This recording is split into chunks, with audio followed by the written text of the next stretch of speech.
Welcome to బీజేటీవీ. ముందుగా headlines చూద్దాం. సూరత్ లో పర్యావరణ దినోత్సవ సభలో ప్రధాని మోదీ 18,000 కోట్ల అభివృద్ధి ప్రాజెక్టులకు శంకుస్థాపనలు, ప్రారంభోత్సవాలు. గ్రీన్ ఫ్యూచర్ వైపు ప్రపంచ దేశాలు వేగంగా అడుగులు వేస్తున్నాయన్న మోదీ. హరిత వృద్ధి లక్ష్యంతో భారత్ ముందుకు సాగుతోందని స్పష్టం. విశాఖలో జాతీయ సీఫుడ్ ఎగుమతుల సదస్సులో పాల్గొన్న సీఎం చంద్రబాబు. బ్లూ ఎకానమీ అభివృద్ధికి ప్రధాని మోదీ కృషిని కొనియాడిన సీఎం. మత్స్యకారుల సంక్షేమానికి ప్రత్యేక మంత్రిత్వ శాఖ ఏర్పాటుపై హర్షం. సముద్ర వనరుల అభివృద్ధికి కేంద్ర చర్యలు ప్రశంసనీయమైన చంద్రబాబు నాయుడు. కొందుర్గు, పరిగి, లక్ష్మీదేవిపల్లి ప్రాజెక్టుకు భూసేకరణ నిధులు విడుదల. సీఎం రేవంత్ రెడ్డికి ప్రత్యేక కృతజ్ఞతలు తెలిపిన ఎమ్మెల్యే రామ్మోహన్ రెడ్డి. బీఆర్ఎస్ పాలనలో జిల్లాకు కొత్త ప్రాజెక్టులు రాలేదని విమర్శ.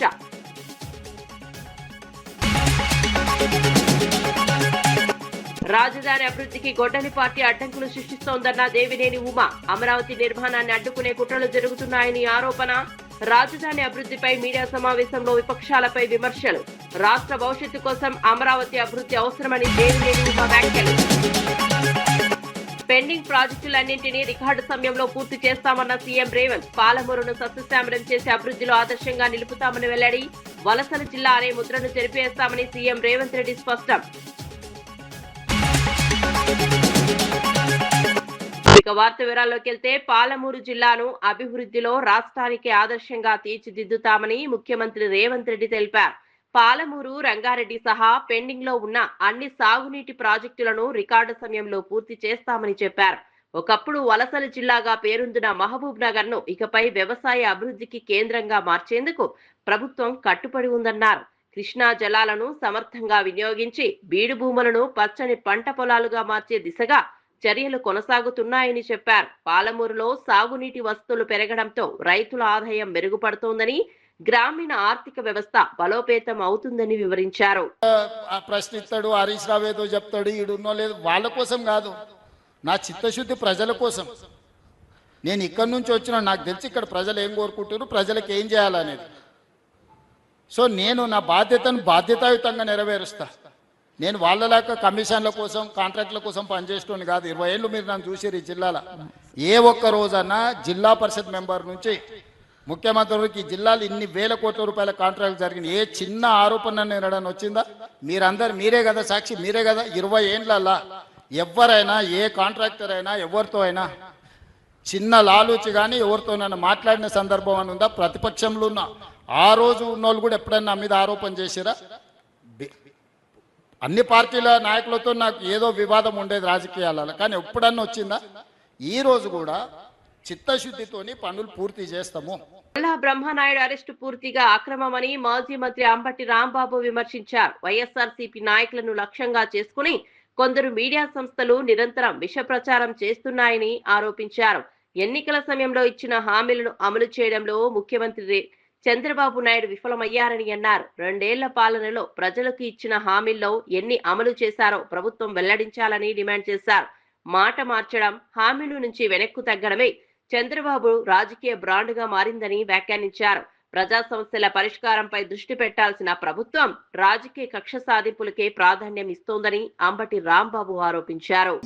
ఒక దిగ్గజం ఈ రాష్ట్రంలో బొల్లా బ్రహ్మనాయుడు గారు హైదరాబాద్ లో ఒక స్థలాన్ని బి దగ్గర కొనాలని ప్రయత్నం చేశాడు. వాళ్ళు ఏం చేశారు? ఇది రెగ్యులరైజ్ అయిపోయిందని చెప్పేసి ఆయనకి రెగ్యులరైజ్ పేపర్ చూపించాడు. పై కొంత ఈయన కూడా కాదు, వీళ్ళ బంధువు అంటే ఎవరో రమేష్, ఆయనకి ఈయన పెట్టుబడి పెట్టాడు. మోసపోయారు. ఒక విధంగా చెప్పాలంటే 1,25,00,000 రూపాయలు ఇచ్చారనేమో ఈనాలో రాస్తాడు, 5 కోట్ల రూపాయలు వైట్ మనీ ట్రాన్స్ఫర్ చేశారని ఆంధ్రజ్యోతిలో రాస్తారు. ఏంటి ఆంధ్రజ్యోతికి ఈనాడికి కక్ష? బొల్లా బ్రహ్మనాయుడు గారు వైసీపీలో ఉన్నాడు కాబట్టి ఆయన మీద కేసు పెట్టించి ఆయన లోపలిపించాలనే ప్రయత్నం. నేను కూడా ట్రై చేసి ఆయన కోసం దొరకలా. ఎందుకంటే పాపం ఆరోగ్యం బాగోదు, ఆయనకి ఏదో హార్ట్ ప్రాబ్లం కూడా ఉంది. కేసు పెట్టారు అనగానే యాంటిసిపేటర్కి వెళ్ళాడు. యాంటిసిపేటర్కి వెళ్ళి పోలీసులకు అందుబాటులో లేకుండా ఉండే ప్రయత్నం చేశారు. ఆ యాంటిసిపేటరీ 11వ తారీఖు వేశారు. ఈ లోపల పోలీసులు వెళ్ళి పట్టుకున్నారు. ఆయన ఇబ్బంది పెట్టాలనే ఉద్దేశంతో. చూద్దాం. నేనేదేంటంటే ఈనాడు, ఆంధ్రజ్యోతి కేవలం విష ప్రచారం చేసేటటువంటి కార్యక్రమంలోనే నిమగ్నమైపోయి ఉన్నారు తప్ప దీనిలో అసలు బొల్లా బ్రహ్మనాయుడు గారికి దొంగాస్తి కొనుక్కుని ఏం చేసుకుంటాడు నాకు అర్థం కాల. రెగ్యులరైజ్ కానటువంటి ఆస్తిని కొనుక్కుని ఏం చేసుకుంటాడు? అది చెప్పినోడు బ్రోకర్ రెగ్యులరైజ్ అన్నాడు, కొనడానికి ప్రయత్నం చేశాడు. అది కూడా బొల్లా బ్రహ్మనాయుడు గారు కాదు, బొల్లా రమేష్ ఆయన దూర బంధువు, అగ్రిమెంట్ ఆయన పేరు మీద ఉంది. రాష్ట్రంలో రైతులు తీవ్ర ఇబ్బందులు ఎదుర్కొంటున్నారని పొన్నూరు వైఎస్ఆర్సీపీ ఇన్ఛార్జ్ అంబటి మురళి అన్నారు. తెలుగుదేశం పార్టీ ఎమ్మెల్యేలు దళారులుగా మారి మద్దతు ధర కంటే తక్కువకు కొనుగోలు జరుపుతున్నారని ఆరోపించారు. పంటలకు గిట్టుబాటు ధర కోరిన కాపు రైతులపై, మహిళలపై కేసులు నమోదు చేయడం అన్యాయమని విమర్శించారు. రైతుల ఆందోళనలను అణిచివేసే ప్రయత్నాలు ప్రభుత్వం మానుకోవాలని డిమాండ్ చేశారు. రాష్ట్ర రాజకీయాల కంటే తెలంగాణ రాజకీయాలపైనే పవన్ కళ్యాణ్ దృష్టి పెట్టారని వ్యాఖ్యానించారు. రైతులపై నమోదు చేసిన అక్రమ కేసులను వెంటనే ఉపసంహరించుకోవాలని, వ్యవసాయ రంగానికి రక్షణ కల్పించే చర్యలు తీసుకోవాలని అంబటి మురళి కోరారు. మారుబేరాలు చేయడం అనేది జరుగుతూ ఉంది. దీన్ని ఇప్పటికైనా మరి ఆంధ్రప్రదేశ్లో జరుగుతున్నటువంటి రైతుల ఎక్స్ప్లాయిటేషన్ని మద్దతు ధర కొని కాపాడవలసిందిగా చంద్రబాబు నాయుడు గారిని డిమాండ్ చేస్తూ ఉన్నాం. మరి ప్రభుత్వం ఇప్పటి వరకు రైతుల పట్ల సీతకన్ను వహించడానికి వారి ఎమ్మెల్యేలే బ్రోకర్లుగా మారడం తప్ప మరొకటి కాదనేది వైఎస్ఆర్ కాంగ్రెస్ పార్టీ నిశ్చితమైనటువంటి అభిప్రాయం. అంతేకాకుండా పవన్ కళ్యాణ్ గారికి అయ్యా 14 మంది మీద కేసు కట్టారు, అందరూ కాపు కులస్తులు. మరి జనసేన మీరు కాపు కులంతోనే మొన్న మీ చేతిలో ఒక ఆయుధంలాగా పెట్టుకొని కూటమి ప్రభుత్వం అధికారంలోకి రావడానికి ప్రధానమైనటువంటి కారణం. అలాంటి కాపుల మీద 14 మంది మీద, అందున 5 మహిళల మీద ఎస్సీ ఎస్టీ కేసు బనాయిస్తే రంగారెడ్డి ప్రాజెక్టును వచ్చే ఏడాది లోపల ఉద్దండాపూర్ వరకు పూర్తి చేస్తామని నీటిపారుదల శాఖ మంత్రి ఉత్తమ్ కుమార్ రెడ్డి హామీ ఇచ్చారు. ఉమ్మడి పాలమూరు జిల్లా పరిధిలోని ప్రాజెక్టులకు అవసరమైన భూసేకరణ, అటవీ భూముల అనుమతుల ప్రక్రియను పూర్తి చేస్తామని చెప్పారు. ప్రాజెక్టుల పురోగతికి ప్రభుత్వం అత్యంత ప్రాధాన్యం ఇస్తోందని వివరించారు. ఉద్దండాపూర్ భూ నిర్వాసితులకు 6 నెలల్లోనే 630 కోట్లు చెల్లించడం అరుదైన విషయమని అన్నారు. నిర్వాసితుల సమస్యల పరిష్కారానికి ప్రభుత్వం కట్టుబడి ఉందని చెప్పారు. పరిగి ఎమ్మెల్యే రామ్మోహన్ రెడ్డి గారు, మరి ఎమ్మెల్యే షాద్నగర్ ఎమ్మెల్యే శంకర్ గారు కోరినట్టుగా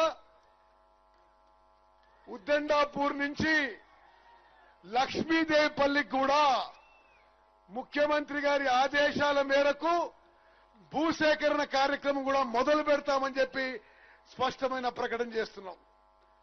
అదేవిధంగా ఉమ్మడి మహబూబ్నగర్ జిల్లాలో అన్ని ఇరిగేషన్ ప్రాజెక్టులో భూసేకరణకు సంబంధించిన విషయాల్లో, R&R సంబంధించిన విషయాల్లో, మరి అటవీ శాఖకు సంబంధించిన విషయాల్లో కూడా 6 నెలల్లో పూర్తి చేస్తామని చెప్పి స్పష్టమైన హామీ ఇస్తున్నాం.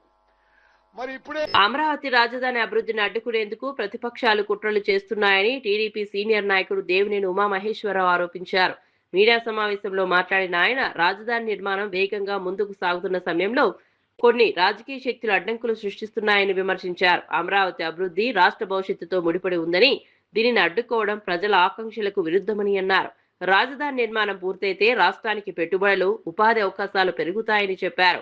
రైతుల త్యాగాలతో ప్రారంభమైన అమరావతి నిర్మాణానికి ప్రభుత్వం పూర్తి స్థాయిలో కట్టుబడి ఉందని తెలిపారు. అసెంబ్లీ కావచ్చు, హైకోర్టు భవనాలు కావచ్చు, జ్యుడిషియల్ కాంప్లెక్స్లు కావచ్చు, సెక్రటేరియట్ హెచ్ఓడి బిల్డింగ్లు కావచ్చు, దేశీయంగా రాష్ట్ర వ్యాప్తంగా ఉన్న సంస్థలన్నీ కూడా కలిసి సుమారు 30,000 మంది కార్మికులు, ఇంజనీర్లు, వివిధ సంస్థలు చాలా పెద్ద ఎత్తున ఆధునిక యంత్రాలతో ఎండనక వాననక రాత్రనక పనులు జరుగుతూ ఉంటే చూసి ఓరవలేక, చూడలేక, ఏడవలేక, తట్టుకోలేక ఏంది జగన్మోహన్ రెడ్డి ఈ పిచ్చి ప్రేలాపంలో, పిచ్చి పరాకాష్ఠకి వెళ్ళింది.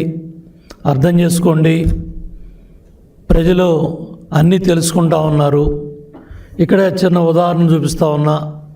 ఇవన్నీ కూడా ఏదైతే సీడ్ యాక్సిస్ రోడ్లు కావచ్చు, అక్కడ జరుగుతూ ఉన్న రోడ్ల నిర్మాణాలు కావచ్చు, భవన నిర్మాణాల్లో అక్కడ ఎవరైతే భూములు ఇవ్వకుండా అడ్డం పడ్డారో, ఉద్దండాపూర్ ప్రజల సమస్యలను పరిష్కరించేందుకు ముఖ్యమంత్రి రేవంత్ రెడ్డి స్వయంగా ప్రాంతాన్ని సందర్శించారని జడ్చర్ల ఎమ్మెల్యే అనిరుద్ రెడ్డి తెలిపారు.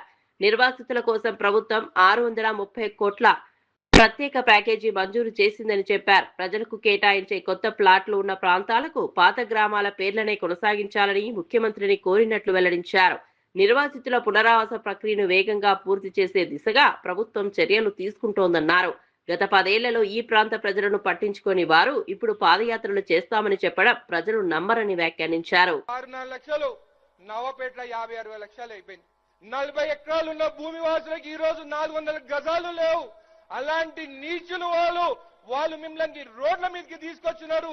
ఈ రోజు మీకు న్యాయం చేసేదానికి రేవంత్ రెడ్డి గారు ఇక్కడికి రావడం జరిగిందని చెప్పి కూడా మీకు తెలియజేస్తున్నాను. సీఎం రేవంత్ రెడ్డి గారిని ఒక్కనే కోరుతున్నాను, రేపు రాబోయే తరంలో గ్రామస్తులు అక్కడ పోయి వాళ్ళ పిల్లలకి మా ఊరు ఎక్కడ ఉందంటే ఉదండపూర్ రిజర్వాయర్ పైన నిలబడి ఆ నీటిలో ఉందని చెప్పాల్సి వస్తుంది. నేను ఒకటే కోరుతున్నాను, R&R ప్యాకేజ్ కి వాళ్ళని షిఫ్ట్ చేస్తున్నాము. కొల్లపల్లి దగ్గర వాళ్ళకి ఏ ఏరియాలో అయితే వాళ్ళకి ప్లాట్లు ఇస్తున్నామో ఉదండపూర్ వాళ్ళ పేరు ఉదండపూర్ అక్కడ పెట్టాలని, వల్లూరు వాళ్ళు ఎక్కడైతే ప్లాట్లు ఇస్తారో అక్కడ వల్లూరు అని నామకరణం చేయాలని చెప్పి, అట్లనే మా తాండా వాసులకి తుమ్మలకుంట తాండా, రేగడిపట్టి తాండా, చిన్నగుట్ట తాండా, ఒంటిగుట్సె తాండా. ప్రధానమంత్రి నరేంద్ర మోదీ తన నివాసానికి వచ్చిన సందర్భాన్ని ఏపీ ఉప ముఖ్యమంత్రి జనసేన అధినేత పవన్ కళ్యాణ్ గుర్తు చేసుకున్నారు. ఆ సమయంలో జరిగిన అనేక ఆసక్తికరమైన సంభాషణలను ప్రజలతో పంచుకున్నారు. దేశ ప్రధాని హోదాలో ఉన్నప్పటికీ మోదీ ఎంతో సాధారణ వ్యక్తిగా వ్యవహరించారని చెప్పారు. కుటుంబ సభ్యులతో ఆత్మీయంగా మాట్లాడిన తీరు తనను ప్రత్యేకంగా ఆకట్టుకుందని వివరించారు. పెద్ద పదవిలో ఉన్న వ్యక్తి అయినప్పటికీ అందరితో స్నేహపూర్వకంగా మెలగడం మోదీ వ్యక్తిత్వానికి నిదర్శనమని అన్నారు. దేశ అభివృద్ధి అంశాలతో పాటు కుటుంబ విలువలకు కూడా ఆయన ప్రాధాన్యం ఇస్తారని పవన్ కళ్యాణ్ చెప్పారు. Keep on reiterating it again and again. He is that one charismatic leader who has who have made connections to each and every household in India, and the way he connects, whether even he talks on channels, he talks on TV, when he does Mann Ki Baat, I think he resonates to everyone in India. And because when I met him first time, he was Gujarat, he was CM of Gujarat then, and he was about to enter into national arena. I always admired him, the way he used to address his, I like his speeches.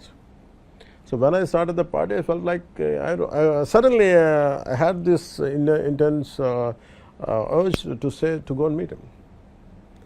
So I met him and I told him, I always believe that he's going to be the future Prime Minister of India. He's the one who's going to lead the India. So I think that particular first meeting, what I had spoken, I think that's what continues between us. It's more about nothing to do at a personal level. Actually, he asked me about how I'm doing, what I'm doing, but apart from that, I really love to share what's happening, but more about nation building. Either a point here and there, it surrounds around the nation building, nothing else. So did he give you a message? Did he leave you with some thoughts? Would you like to share Oh them? yeah, he asked me, I said, what the hell, I said, what is happening with your health? And he said, I told him, I said, I have neglected I caught up in this kind of thing. He said, I'm telling you, first take care of your health. That's what I'm. Tamil Nadu BJP రాజకీయాల పరిణామాల నేపథ్యంలో Annamalai రాజీనామాపై Goshamahal MLA Raja Singh స్పందించారు. Party నిర్ణయాలను ప్రతి కార్యకర్త గౌరవించాలని అన్నారు. Annamalai party బలోపేతానికి చేసిన కృషిని గుర్తు చేశారు. నాయకత్వ మార్పులు రాజకీయ పార్టీలో సహజమని, సంస్థ ప్రయోజనాలే ప్రధానమని చెప్పారు. బీజేపీ దేశవ్యాప్తంగా మరింత బలపడే దిశగా ముందుకు సాగుతోందని తెలిపారు. కార్యకర్తలు వ్యక్తుల కంటే పార్టీ సిద్ధాంతాలకు ప్రాధాన్యం ఇవ్వాలని సూచించారు. బీజేపీని స్ట్రాంగ్ చేస్తా ఒక మంచి మనసుతోని భారతీయ జనతా పార్టీలో అయినా చేరిండు, చాలా వరకు పనిచేసిండు, ఒక కొత్త గుర్తింపు కూడా ఆయన తీసుకొని వచ్చిండు. కానీ దురదృష్టం ఇవాళ ఆయన పార్టీ ఇడిచి వెళ్ళిపోయిండు. నేను మా కేంద్ర అధికారులకి ఒక రిక్వెస్ట్ చేయాలనుకుంటున్నాను, ఇట్లాంటి మంచి మంచి లీడర్లు మన పార్టీ ఇడిచి వెళ్ళిపోతే మనకే నష్టం. పరిగి లక్ష్మీదేవపల్లి రిజర్వాయర్ ప్రాజెక్టుకు భూసేకరణ నిధులు విడుదల చేయాలని నిర్ణయించిన ముఖ్యమంత్రి రేవంత్ రెడ్డికి పరిగి ఎమ్మెల్యే రామ్మోహన్ రెడ్డి కృతజ్ఞతలు తెలిపారు.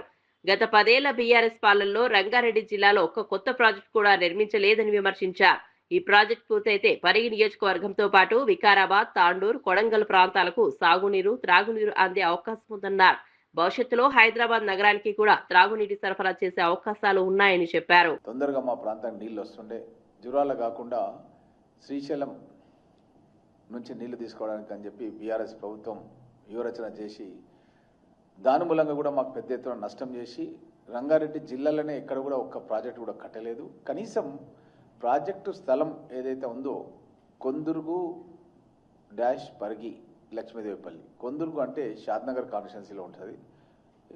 కేపీ లక్ష్మీదేవిపల్లి అంటారు దీన్ని. పరిగి, ఈ 2 మండలాలు, కొందుర్గు మండలం, పరిగి మండలంలో భూసేకరణ చేసి ఈ యొక్క రిజర్వాయర్ 2.8 TMC రిజర్వాయర్ని నిర్మాణం చేస్తామని చెప్పి నిన్న గౌరవ ముఖ్యమంత్రి గారు హై లెవెల్ మొత్తం ఇరిగేషన్ మినిస్టర్ గారు ఉత్తమ్ కుమార్ రెడ్డి గారు, ఇన్ఛార్జ్ మినిస్టర్ దామోదర్ రాజనరసింహ గారు, వాకటి శ్రీహరి గారు, జూపల్లి కృష్ణారావు గారు. ప్రపంచ పర్యావరణ దినోత్సవం సందర్భంగా గుజరాత్ లోని సూరత్ లో జరిగిన భారీ బహిరంగ సభలో ప్రధానమంత్రి నరేంద్ర మోదీ పాల్గొన్నారు. ఈ సందర్భంగా 18,000 కోట్లకు పైగా విలువైన పలు అభివృద్ధి ప్రాజెక్టులకు శంకుస్థాపనలు, ప్రారంభోత్సవాలు చేశారు. అనంతరం సభలో మాట్లాడిన ప్రధాని మోదీ ప్రపంచ దేశాలన్నీ పర్యావరణ పరిరక్షణకు ప్రాధాన్యమిస్తూ గ్రీన్ ఫ్యూచర్ వైపు వేగంగా అడుగులు వేస్తున్నాయని అన్నారు. భారత్ కూడా అదే దిశగా హరిత వృద్ధి లక్ష్యంతో ముందుకు సాగుతోందని స్పష్టం చేశారు. పునరుత్పాదక ఇంధనం, స్వచ్ఛమైన సాంకేతికత, పర్యావరణ రహిత అభివృద్ధికి కేంద్ర ప్రభుత్వం పెద్దపీట వేస్తోందని చెప్పారు. बहुत अधिक काम कर रहा है और इसमें भी गुजरात ने बरसों पहले ही तेज कदम उठाने शुरू कर दिए थे. गुजरात राज्य है जिसने इस शताब्दी के प्रारंभ में ही सरकार में क्लाइमेट चेंज का अलग डिपार्टमेंट बनाया था, एक अलग डिपार्टमेंट बनाया था. ऐसी व्यवस्था बनाने वाला गुजरात देश का पहला राज्य था. और जैसा अभी मुख्यमंत्री जी ने जिसका वर्णन किया, गुजरात के अपने पाटण के चारण का गांव में भारत का पहला सोलर पार्क भी बनाया गया था. और एक प्रकार से उस समय तो वो तीर्थ क्षेत्र बन गया था. लोग देखने आते थे कि इतना दूर दूर तक दिखाई दे इतना बड़ा सोलर प्लांट. విశాఖపట్నంలో నిర్వహించిన జాతీయ సముద్ర ఆహార ఎగుమతుల సదస్సులో ముఖ్యమంత్రి నారా చంద్రబాబు నాయుడు పాల్గొన్నారు.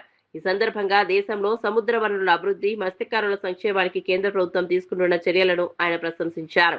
బ్లూ ఎకానమీ కార్యక్రమాన్ని ప్రారంభించి దానికోసం ప్రత్యేక మంత్రిత్వ శాఖను ఏర్పాటు చేసిన ప్రధాని నరేంద్ర మోదీకి ప్రత్యేక కృతజ్ఞతలు తెలిపారు. సముద్ర సంపదను సమర్థవంతంగా వినియోగించుకోవడం ద్వారా దేశ ఆర్థిక అభివృద్ధికి మరింత ఊతమిస్తుందని చెప్పారు. మత్స్యరంగం, సముద్ర ఆహార ఎగుమతుల విస్తరణలో లక్షలాది మందికి ఉపాధి అవకాశాలు పెరుగుతాయని వివరించారు. Having lot of confidence on blue economy and also sea coast, even seaweed is having lot of knowledge and also hope on that. It will create employment for fishermen community, and also if we can exploit deep sea, how to make use of that for fishermen community, that will help us. Earlier there are fears among fishermen community. If we corporatize, big people will come, they will lose livelihood. Government of India is assuring now, we will provide modernized boats, 60% subsidy, 40% states has to do it, in cooperative farming. That means all fishermen community, they can form a cooperative. We can launch this program. That is how we are moving in that direction. We are requesting 200 modernized boats in that program also. Janasena అధినేత AP ఉప ముఖ్యమంత్రి పవన్ కళ్యాణ్ పై BRS working president KTR చేసిన వ్యాఖ్యలను తెలంగాణ జనసేన నేత సినీ నటుడు తనీష్ తీవ్రంగా ఖండించారు. పవన్ కళ్యాణ్ జోలికి వస్తే జనసేన కార్యకర్తలు ఊరుకోరని హెచ్చరించారు.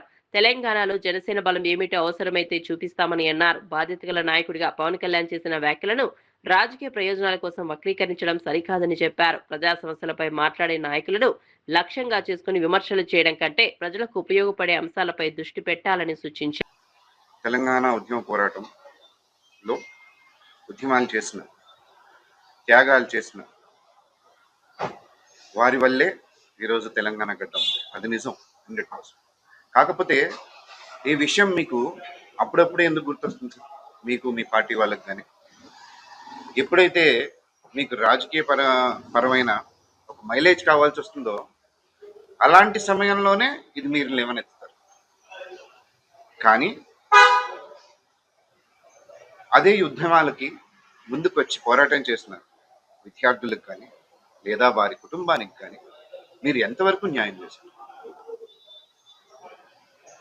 మీరు ఏదైతే మేము తెలంగాణ తెచ్చాం అనే ఒకటే సౌండ్ చేసి దాంతో మీరు పార్టీ పెట్టుకుని వీళ్ళ పేర్లు చెప్పుకుని మీరు గెలిచిన విధానం చూసి ఆ రోజు మీ నగరంలోని హోటళ్లలో భద్రతా ప్రమాణాలు, రికార్డుల నిర్వహణను పరిశీలించేందుకు హైదరాబాద్ పోలీస్ కమిషనర్ సజ్జనార్ ఆకస్మిక తనిఖీలు నిర్వహించారు. ఎస్ఎన్ఆర్ పోలీస్ స్టేషన్ పరిధిలో ఉన్న ఓయో హోటళ్లతో పాటు ఇతర వసతి గృహాలను సందర్శించి పరిస్థితులను పరిశీలించారు. అతిథుల వివరాల నమోదు, సీసీ కెమెరాల పనితీరు, భద్రతా నిబంధనల అమలుపై అధికారులు ప్రత్యేకంగా తనిఖీలు చేపట్టారు. అనుమానాస్పద కార్యకలాపాలకు అవకాశం లేకుండా హోటల్ యాజమాన్యాలు అప్రమత్తంగా ఉండాలని సూచించారు. కూడా చెక్ చేయడం జరుగుతుంది. దాదాపు 5,000 సిబ్బందితోని ఈరోజు ఆపరేషన్ కవచ్ భాగంగా ఈ యొక్క జనరల్ చెకింగ్ చేయడం జరుగుతుంది. అక్కడ ఉన్న కస్టమర్స్ ఎవరు ఉండొచ్చు, మేనేజ్మెంట్ ఏమేమి రికార్డ్స్ కలెక్ట్ చేస్తున్నారు, వాళ్ళు ఏమాత్రం సంశయాస్పద వ్యక్తుల వాళ్ళ దగ్గర ఏమాత్రం సంశయాస్పద వస్తువులు ఉన్నావా అని చెప్పి జనరల్ చెకింగ్ చేయడం జరుగుతుంది. నిన్నే మనము ఇదే ఆపరేషన్ కవచ్ భాగంగా 2 వీలర్సు, ట్యాంపర్ చేసిన నంబర్ ప్లేట్స్ కావచ్చు, కవరప్ చేసిన నంబర్ ప్లేట్స్ కావచ్చు, నంబర్ ప్లేట్స్ని వెహికల్స్ని మనం చెక్ చేయడం జరిగింది. దాదాపు 3,000 పైన వెహికల్స్ ఇచ్చేసాను. ఈరోజు కూడా ఇదే ఒక ఆపరేషన్ కవచ్ భాగంగా అన్ని లాజెస్ కూడా మనము 2 గంటల పైన చెక్ చేయడం జరుగుతుంది. సో ప్రజలందరూ కూడా సహకరించారు. ఇంకా వచ్చే రోజు కూడా భద్రతని దృష్టిలో పెట్టుకొని, సురక్షిత దృష్టిలో పెట్టుకొని ఇలాంటి చెకింగ్ జరుగుతూనే ఉంటావు. ప్రజలందరూ కూడా వాళ్ళ దగ్గర ఉన్న ఆధార్ కార్డులు ఉండొచ్చు, వాళ్ళు ఉన్న ఐడి కార్డ్స్ కావచ్చు, అట్లానే నంబర్ ప్లేట్స్ కూడా సరైన నంబర్ ప్లేట్ పెట్టాలి. చాలా చోట్ల కూడా చూశాను, చాలామంది యూత్ ఆ నంబర్ ప్లేట్ వంకర చేయడము, లేదంటే కవరప్ చేయడము, లేదంటే ట్యాంపర్ చేయడం జరుగుతుంది. సో వాళ్ళపైన కూడా ఎఫ్ఐఆర్ కూడా ఇష్యూ చేస్తాను. చట్టపరమైన కూడా సీరియస్ యాక్షన్ తీసుకోవడం జరుగుతుంది. అట్లానే నిన్నే నేను చూసింది చాలామంది ఇయర్ ఫోన్స్ వాడుతున్నారు. అంతకుముందు కూడా మనము ఈ ఒక ఇయర్ ఫోన్స్ పైన కూడా వార్నింగ్ ఇవ్వడం జరుగుతుంది. నెక్స్ట్ టైము మళ్ళీ ఇట్లానే ఒక డేలో కూడా మనం చెకింగ్ చేస్తాము. ఎక్కడైనా అలాంటి ఇయర్ ఫోన్ పెట్టుకుని డ్రైవ్ చేస్తే వాళ్ళపైన కఠిన చర్య తీసుకోవడం జరుగుతుంది. ప్రజలందరూ కూడా ఈ యొక్క కార్యక్రమంకి, ఆపరేషన్కి బాగా సహకరిస్తున్నారు. వచ్చే రోజు కూడా వాళ్ళు ఇట్లానే మన హైదరాబాద్ సిటీ పోలీస్ చేపట్టే ప్రతి కార్యక్రమం కూడా సహకరించాలని చెప్పి నేను హైదరాబాద్ సిటీ పోలీస్ తరఫు నుంచి ప్రజలందరూ కూడా కోరుతున్నాను. బులెటిన్ ముగించే ముందు హెడ్లైన్స్ మరోసారి చూద్దాం. సూరత్ లో పర్యావరణ దినోత్సవ సభలో ప్రధాని మోదీ 18,000 కోట్ల అభివృద్ధి ప్రాజెక్టులకు శంకుస్థాపనలు, ప్రారంభోత్సవాలు. గ్రీన్ ఫ్యూచర్ వైపు ప్రపంచ దేశాలు వేగంగా అడుగులు వేస్తున్నాయన్న మోదీ. హరిత వృద్ధి లక్ష్యంతో భారత్ ముందుకు సాగుతోందని స్పష్టం. విశాఖలో జాతీయ సీఫుడ్ ఎగుమతుల సదస్సులో పాల్గొన్న సీఎం చంద్రబాబు. బ్లూ ఎకానమీ అభివృద్ధికి ప్రధాని మోదీ కృషిని కొనియాడిన సీఎం. మత్స్యకారుల సంక్షేమానికి ప్రత్యేక మంత్రిత్వ శాఖ ఏర్పాటుపై హర్షం. సముద్ర వనరుల అభివృద్ధికి కేంద్ర చర్యలు ప్రశంసనీయమైన చంద్రబాబు నాయుడు. కొందుర్గు, పరిగి, లక్ష్మీదేవిపల్లి ప్రాజెక్టుకు భూసేకరణ నిధులు విడుదల. సీఎం రేవంత్ రెడ్డికి ప్రత్యేక కృతజ్ఞతలు తెలిపిన ఎమ్మెల్యే రామ్మోహన్ రెడ్డి. బీఆర్ఎస్ పాలనలో జిల్లాకు కొత్త ప్రాజెక్టులు రాలేదని విమర్శ.